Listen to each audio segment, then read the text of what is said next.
سلام علیکم هم خیر ملګرو. په دې ویډیو کې به درته ښایم تاسو څنګه کولی شئ یوه لیکنه د یوه عکس څخه یا هم په کتاب کې یا په دیوال لیکل شوي که په هر ځای کې موجوده وي لیکنه کاپی کوئ او په وورډ کې ځان لپاره پیسټ کوئ. ظاهرا دا ناممکنه ښکاري. تاسې که چیرې یوه لیکنه پکار وي مکمل به ورته کښېنئ لیکنه به په کمپیوټر باندې لیکئ چې دا تاسو نه ډېر وخت غواړي.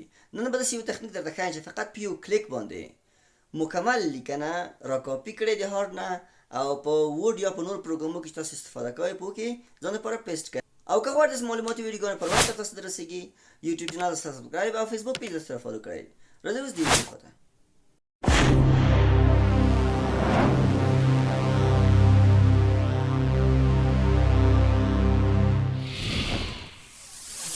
د دې لپاره چې موږ تاسو د عکس نه لیکنه کاپي کړو د دې لپاره کوم خاص سافټویر ته اړتیا نشته.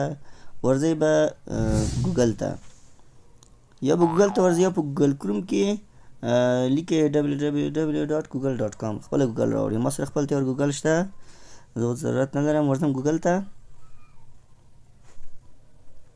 ګوګل خلاص شو. دلته به اوس تاسو دا کامره علامه وینئ په دې باندې به کلیک کوئ. اوس به دلته راځئ په دا ټرانسلیټ باندې به کلیک کوئ. داسې یوه صفحه راغله هغه که هر رقم لیکنه وي که پښتو وي که په انګلیسي وي که په هره ژبه باندې وي. تاسو دلته پاس دلته وینئ دلته ډیټیکټ لانګویج په کومه ژبه باندې چې په د عکس کې مواد موجود دي دغه پیدا کوي او دوهم چې د کومې ژبې ته غواړئ تاسې ترجمه کوئ یا وژباړئ. تاسې کولی شئ ډایرکټ کمره هم خلاص کړئ هغه عکس واخلئ خو دا عکس یې لږ خیره راځي صحیح ښکاروي نه بعضې جملات پاتې کېږي.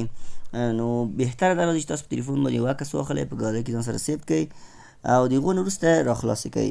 اوس دلته تاسو ته ښکاري دا ځای دا باندې کلیک کوئ. تاسو بیا ګالري ته ما کوم عکس زه غواړم ویج غواړم دلته په واتساپ کې پروت دی. ورځم واتساپ فولډر ته او دا عکس راخلاصوم. دا د ستورو کاروان کتاب دی په پښتو ژبه باندې لیکل شوی دی. ډېر ښه کتاب دی کوشش کوئ ویلولئ. د دغو کتاب مواد د ما په کار دي کاپي کوم او خپله ګټه ترې اخلم یا په وورډ کې پیسټوم یا هم فیسبوک کې اپلوډ چې هر رقم د ما خوښي. دلته ګور تاسو وینئ چې یو سلیکټ آل دی د دې په واسطه ټول انتخابوئ. ګورئ سلیکټ کړو مکمل. اوس راځو دلته کاپي ټیکس په دو باندې کلیک کوو. دا لیکنه په مکمل ډول موږ سره کاپي شوه. اوس تاسو زړه چې دا فیسبوک دپاره برابروئ یا هم کتاب ته جوړوئ. که کتاب ته جوړوئ ورځئ وورډ ته په وورډ کې د پیسټ کوئ. زه اوس هم د ریممبر یا میمو چې ورته وایي تلیفونو کې موجود وي دلته زه غواړم پیسټ کړم. تاسو وینئ ګوره کومه لیکنه چې څه رقم وه په همغه شکل باندې دلته پیسټ شوه. دلته ګورئ لیکلي ستورو کاروان څوک چې د ذرې په اندازه نیکي وکړي هغه به ویني او څوک چې د ذرې په اندازه بدي وکړي هغه به ویني. یعنې مکمل جمله بندي هر څه په همغه ترتیب باندې موږ ته راواخیسته. نو الله دې وکړي ملګرو چې د ویډیو نه مې څه زده کړي وي. تر بلې معلوماتي ویډیو چې زه نثاراحمد عباسی د نویو معلوماتو سره راځم تاسې په لوی بخښونکي څښتن تعالی سپارم.